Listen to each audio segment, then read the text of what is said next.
So there are some people who are still repeating this debunked story. No. Who could be dumb enough to? No way. There's no one, at least working as a media professional, who could be dumb enough to repeat this story. No way. So Luke Harding, who has been discredited and totally humiliated by Aaron Mate when he was pushing his book Collusion, that said that Trump has been being groomed by Russia since the late 80s, and but he didn't have any evidence of anything. And when Aaron asked for evidence, Luke just walked out of the interview. And now he's got this new article in The Guardian that's saying Trump was for sure given the green light by Putin to be compromised, even though he's pretending that they still typed on mechanical typewriters 5 years ago in Russia, and they don't even know how to use their own language. So it's another garbage story. And so it's been discredited. But guess what? Guess who's not? Guess who's repeating it breathlessly? TYT again. They're doing imperialistic bullshit. Ever since they took $24 million from DNC donors and right-wingers and the corporation, the Young Turks cannot stop repeating imperialistic CIA talking points. And that's what they're doing to their 5 million subscribers, which no one, but which only a couple thousand watched. Here's what you said. Most outlets are ignoring Luke Harding's latest Russiagate hoax. He's discredited enough. They've been burned enough. One exception, this intrepid TYT journalist declares that Luke Harding's big scoop has been confirmed as valid documents, so it's not some made-up story. She doesn't say who confirmed. So I just want to show people what the story is that we're talking about again before we... I want to show people the story. Here it is. So this is Luke Harding's story. And the story, it says, exclusive papers appear to show Putin's plot to put Trump in the White House. Exclusive documents suggest Russia launched secret multi-agency effort to interfere. Now, this was published July 15th, and it's all garbage, and it's all made up, just like his other ones that we're going to show you were all made up and all garbage. But the Young Turks are repeating it as fact. Again, here we go. Report prepared by Putin's expert department recommended Moscow use all possible force to ensure a Trump victory. Now, again, it's highly unusual that we get any kind of leak from the Kremlin, but it has been confirmed as valid documents, right? They've been confirmed as valid documents. By who? She never says who they were confirmed by. You know who they were confirmed by? Nobody. Outside of the CIA and Luke Harding and the Guardian, nobody has confirmed these. And that's why she doesn't say who has confirmed these, because they haven't been confirmed. These are fake documents. So there is Anna Kasparian, fake journalist, reporting a fake story made up by a CIA compromised fake guy and saying it's been confirmed when she doesn't even, it hasn't. And she doesn't even say who confirmed it. They're just repeating imperialism now at the top of their lungs, and they're not even bothering with the itty-bittiest of fact checks. Who's it been confirmed by, Anna? Nobody. So it's not some made-up story. These appear to be verified documents. They appear to be verified. Are they verified or not? You can't say they appear to be verified. Did you check them? Did you check if they were verified? They appear to be verified. That's not verification, Anna. From the Kremlin. So, go ahead. Jimmy, are you telling me that the network that claimed that I'm paid by Russia and that then told two different versions of the same smear against you that contradict each other, are you telling me they didn't fact check this one? That's crazy. That's crazy. She says first. She says these have been fact checked. These are verified. And then she says they appear to be real. Well, those two sentences are congruent. Yeah. One of it says something is a fact, and one says it isn't. Go ahead. Well, what's so funny is at the beginning of this segment, Cenk, does this intro where he tries to position himself and the Young Turks in the middle between like Rachel Maddow and us on the far left. He's referring to the far left. He's like, we're not Rachel Maddow, guys. I mean, come on, we're not Rachel Maddow. Come on. Yes, you are. But what's funny is this story was too dumb even for Rachel Maddow, the number one Russiagate propaganda. She didn't cover it. She ignored it on her show. Whereas like in a previous era, this would be her entire show. But now she doesn't have any time for it. only, honestly, the Young Turks are one of the few outlets with a platform that actually took this seriously. Which speaks to their level of Kayla seriousness. Johnstone says, if you needed any more proof that Western media do not exist to tell you the truth about the world, there you go. The news in our society exists not to create an informed populace, but to preserve partisan worldviews which protect the interests of the imperialist oligarchic class. It's 100% exactly right. And so here, I just wanted to show you. So now here they are breathlessly misreporting this story. It's a fucking made-up story that everybody discredits that Luke Harding just wrote and they published in The Guardian. And no one believes that story. If you believe that story, you'd have to believe that the Russian intelligence people at the top of the Kremlin were still typing on mechanical typewriters in 2016. And they don't know how to speak their own language. So this is a garbage article. Again, the Young Turks reported. The last article that Luke Harding wrote for The Guardian said that Paul Manafort visited Julian Assange 3 times at the Ecuadorian embassy in England when he didn't. And we debunked it. Everybody else debunked it. The Young Turks repeated it as fact. And so here's their headline was, "Proof Manafort conspired with WikiLeaks." Now, before, there was no question mark. After I busted their ass for doing such horrible smears on Julian Assange, they went back and added a question mark. That's the kind of scumbags we're dealing with at the Young Turks. So the original headline was, "Proof that Manafort conspired with WikiLeaks." They used Luke Harding's article that was completely made up as proof that Julian Assange was doing something nefarious with the Trump organization. And that was made up. And they never retracted it. All they did was they put a question mark. And here's how I covered it in the same, this is the same set. This is the same studio that they're sitting at. I'm sitting in the same studio. And what's the headline under mine? Guardian and Politico caught printing CIA lies about Assange. It's a much different headline. Do you see the difference?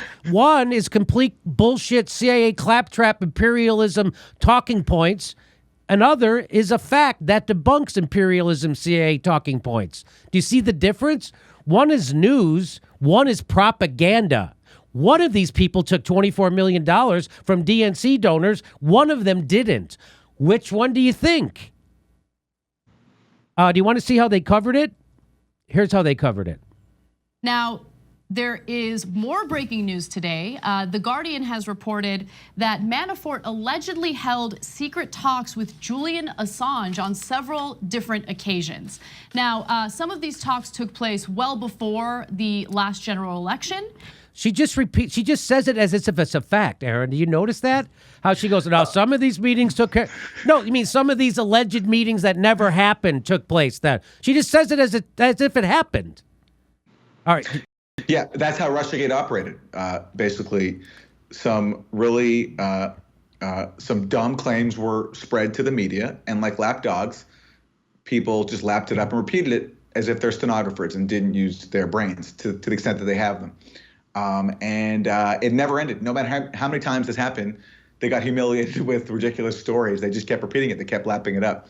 And what's funny is that now one of the few outlets left doing this is still the Young Turks. The Young Turks. So let's watch let's watch how she repeats the story that everyone debunked. I debunked in their own studio.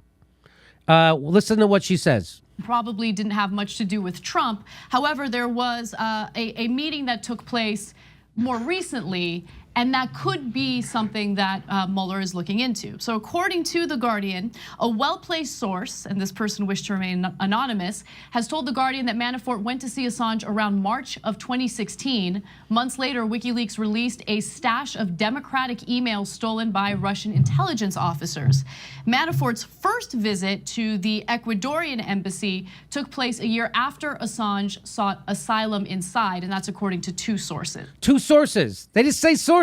That's Luke Harding. No sources. But watch what she tells you about. This is important to remember about journalism. Now again, and this happens often with the media, a source will come forward, a whistleblower will come forward, but they wish to remain anonymous in order to avoid any type of retaliation. You mean like the one who's currently in fucking Belmarsh prison protecting his sources? You mean like Julian Assange, who these people who wrote these articles are trying to currently kill? You mean like that kind of a journalist who's protecting his sources? Or you're talking about the CIA sources? That's what you're talking about. Made up sources that don't exist. That's what Anna Kasparian is talking about. She's talking about the people who are lying about Julian Assange need protection. That's what she just said. Did she not just say that, Aaron? She did, and it's important you bring this up, Jimmy, because it speaks to just how absurd media coverage of Julian Assange has been. During the whole period when dupes like the Young Turks, aka the middle-aged McCarthyites, were promoting these fantasies, fabrications about Julian Assange conspiring with Paul Manafort, with Trump, what was Trump actually doing? Trump was prosecuting Assange under the Espionage Act, the gravest threat to press freedom today. He was spying on him using the CIA, spying on Julian Assange's partner, Stella Morris, trying to get their kid's diaper to try to get a DNA match, having cameras installed in the bathroom at the embassy. And meanwhile, why was Assange there? Well, Assange was there, I think, because Assange could have freed himself, I think. Yes. He was offered a pardon, and WikiLeaks presented this at his extradition trial. A Trump envoy named Dana Rohrabacher, who was a Congress member from California, a Republican, came and met Assange in the embassy. And according to WikiLeaks, Rohrabacher offered him a pardon on behalf of Trump if Assange would reveal his source. Because at the time, Trump was under heavy heat with the whole Russia thing, and Assange has said publicly that it wasn't Russia. So if your source isn't Russia, then all Assange would have to do is just reveal who it is, and Trump said he would give him a pardon. And Assange rejected the offer because Assange has said from the start that WikiLeaks does not reveal our sources. So Assange chose his principles over his freedom. And after he did that, this media narrative still persisted that he was somehow in cahoots with Trump. Yeah. And he was working with Trump. And so to sustain that, they had to build fabrications like this one that dupes went along with. When meanwhile, Assange is rotting in prison right now because he chose to stick by his ethics and not reveal his sources. So that's and then meanwhile being subjected to Trump persecuting him and spying on him. And that's the real story. And here they are reporting a completely false story. Yeah. Filled with CIA talking points, and they're not skeptical of any of it, and they repeat it as fact. And watch, it gets worse. But apparently, The Guardian has reviewed some documents that corroborate some of these accusations. Apparently, the Guardian has reviewed some documents. She didn't see them. I didn't see them. They didn't show them, but they did it, and so it's good. Apparently, the Guardian did that. They reviewed some documents. I don't even know what they are. This is her news show. Separate internal document written by Ecuador's intelligence agency and seen by The Guardian lists Paul Manafort as one of several well-known guests. It also mentions Russians. Like that's like a punchline. It also mentions Russians.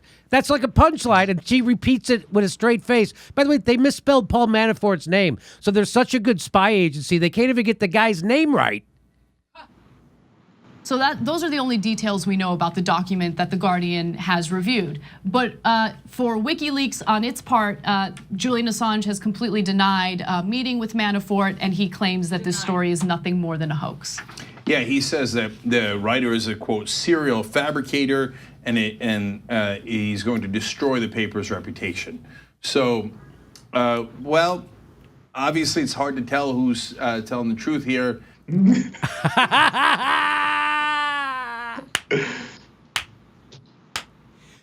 There you go. Attaboy, Jake. There he is dancing for donor dollars. He can't tell. Boy, if he can't tell who's telling the truth here, that guy should go sell hot dogs at the beach. But he can tell. And what's worse is he's on purpose lying. Because as you watch this video, it's clear to me, if you know Cenk at all, he doesn't believe anything he's saying. Watch this. You want to see it? Here it goes. Well, obviously it's hard to tell who's telling the truth here. But lately, I have to confess that WikiLeaks has not had an astounding record. The way that Assange seems to be backing Donald Trump over and over and over again, it makes me very seriously question. I like how he says it like it's bothering him. Oh, man, I'm really, I love Julian Assange and stuff, But God damn it. Assange's efforts to actually be a journalist and not to be a partisan. And I get it. I get why he hates the Democrats. They're trying to put him in prison. Okay, right. But at the same time, so are Republicans. Let's be clear about that. And now the Republicans are. So nothing you're saying makes sense. I get it. Yeah, they're both trying to kill him, but he picked a side with the people who are currently trying to kill him. That's what Jake's big idea is.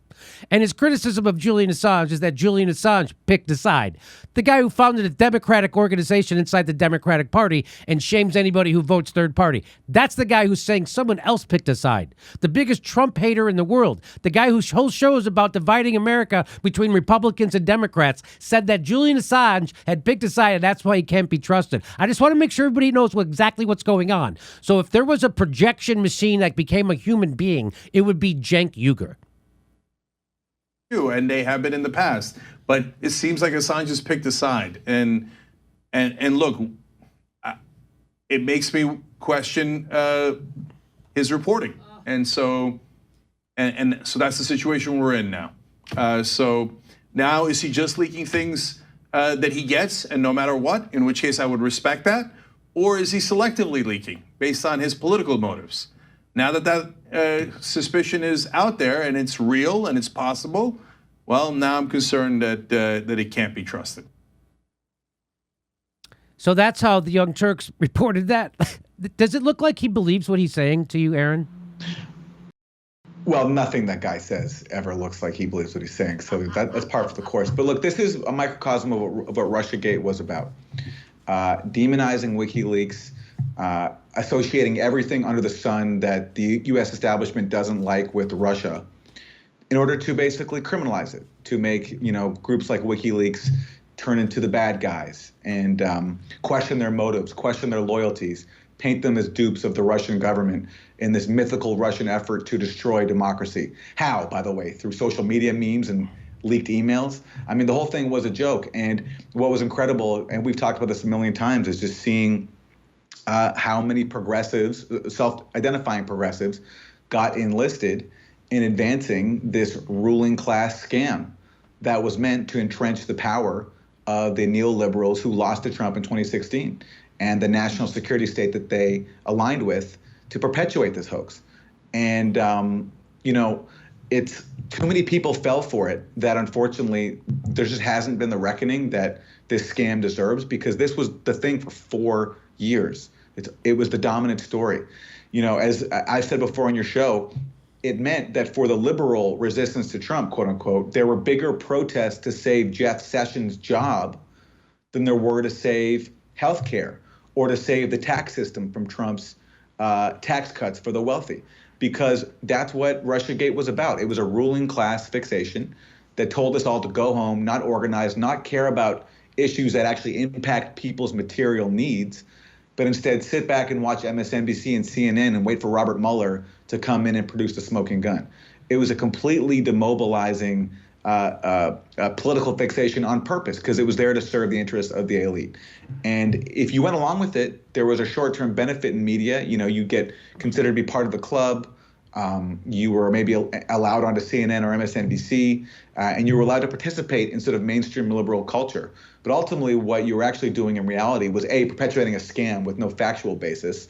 And for people who care about facts, as we're supposed to in journalism, that's supposed to be important. And B, you were entrenching the power of neoliberals. And also, by the way, giving Trump a huge gift, because if you're Trump and the Republicans, what could be a bigger gift than having your so-called resistance fixated on a conspiracy theory, on a really dumb conspiracy theory that, of course, went nowhere. So because too many people, not just the Young Turks, fell for it, there just hasn't been the reckoning That's right. that is needed. But it's like, as this latest thing with Luke Harding shows, if they really believed it, if they actually believed it, then they wouldn't be ignoring Luke Harding's latest fabrication, because on the surface, it confirms everything they were saying for 4 years. Yeah. But they don't believe it. Just like Cenk, they don't actually believe it. Now, people like Cenk and the Young Turks are dumb enough to keep going along with it. They didn't get the memo.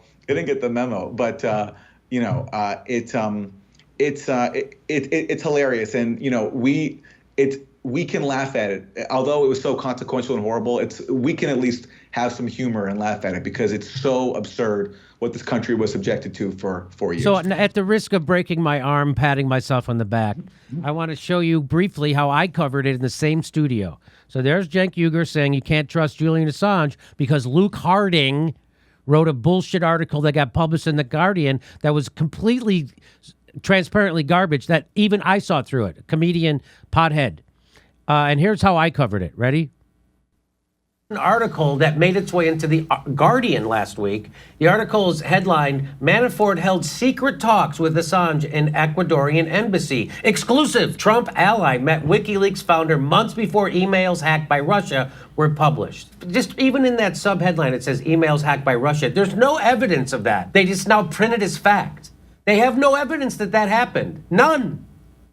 And they just now it's just fact. That's how propaganda works. You just say it over and over and over, and people just it just starts to seep in. So I read this. So this was reported ubiquitously. This article was re-reported in the establishment press and in independent press also, and uncritically reported. And it just, I'm talking about the Young Turks when I say that. To show you how establishment propaganda works. And the people who re-reported this story uncritically, I have to think they didn't even read the goddamn article. Because when I read it, and I'm, again, C student, dumb, jagoff, nightclub comedian, I saw right through this article. So there's lots of people who went to much better colleges who are much smarter than me. Like Cenk, who went to, what was the name of the school he went to? He went to a great school. Who read this same article and either turned off their critical thinking skills or didn't care. So I'm going to just take you through this article and show you how ridiculous it is. No, I don't have to do that because we already did that. But I just wanted to show you that's in the same studio. That's a jagoff nightclub comedian against a guy who considers himself the king of independent and progressive journalism, who doesn't know his asshole from a hole in the ground, and he continues to screw over the progressive movement by repeating interventionist talking points and CIA narratives that smear our greatest journalists like Glenn Greenwald, Julian Assange, and now award-winning Aaron Mate. That's what the Young Turks are doing on the regular, and we're here to point it out, and they're still doing it. They're still reporting that Luke Harding is fact, and it's not. And that's why I'm here to, because it's important. And again, this isn't drama. This isn't a Twitter squabble. This is about us putting a line in the sand and saying no more imperialistic talking points, no more shitting on our anti-war journalists at all, no more pretending that no more co-opting the progressives into your imperialism and your interventionism. No more doing that, because that's what's happening. And anybody going along with the Young Turks and their talking points, like Ryan Grimm at The Intercept did on Syria, we're calling them out. And that's why Ryan Grimm, the DC bureau chief of The Intercept, had to block me and still tweets at me and about me because he knows I'll humiliate him because he's compromised. And I don't care how many YouTube shows Ryan Grimm goes on, but we got him. And he won't come on this show. He's afraid of us now. He won't want to. He doesn't want to talk to Aaron Mate, and The Intercept doesn't want to talk to Jimmy Dore. That's how fucking corrupt they are. That's how corrupt Ryan Grimm is. Corrupt. I know the definition. Anything you want to say? Well, first of all, it's also funny. Like we have to, it's funny, it's hilarious. Like that clip you played of Anna saying that the documents are confirmed. Confirmed. Like, how do you go and do a news show and claim when no one's even said that? Not even actually Luke Harding said the documents are verified. Even Luke Harding didn't even say that. So where does that come from? Anyway, it's also just funny. And yeah, look, The Intercept is a great example of this is an outlet founded like to support whistleblowers, to challenge the national security state. And when it comes to one of the biggest national security state scams in history, and certainly the dumbest, there is nothing dumber than Russiagate. Like, at least with Saddam Hussein, Saddam Hussein was a bad guy. He was, he did gas people. So you could conceive that it was possible he was developing WMDs. Now, it was, of course, phony, but it's at least like somewhat based in reality. In the case of Russiagate, we're talking about a secret plot between the host of The Apprentice and the Kremlin, and you're talking about the fact that this supposed interference, like what it actually amounts to. It's social media memes, bots, and some leaked emails. okay, or some hacked emails if you believe the official story. That's what Russiagate was, and yet you had the entire media, including self-declared adversarial sites like The Intercept, going along with it. People who dared push back, like you and I and Glenn Greenwald, we were pushed to the fringe as much as they could, deemed to be heretics. We were mocked. Where people say that we're paid by Russia, and it all collapsed.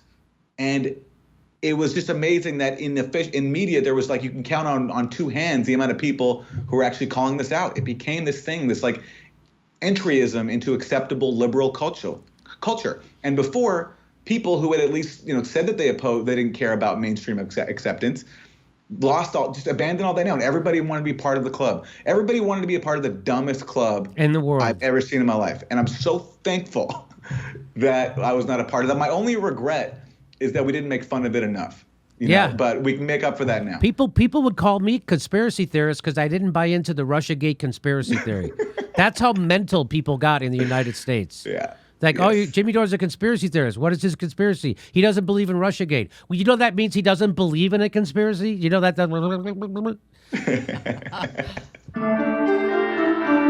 Our live shows are back. August 4th, we're in Burbank. August 7th, we're in Chicago. We're going to Portland. We're going to Boston. We're going to everywhere. Go to jimmydoorecomedy.com for a link for tickets.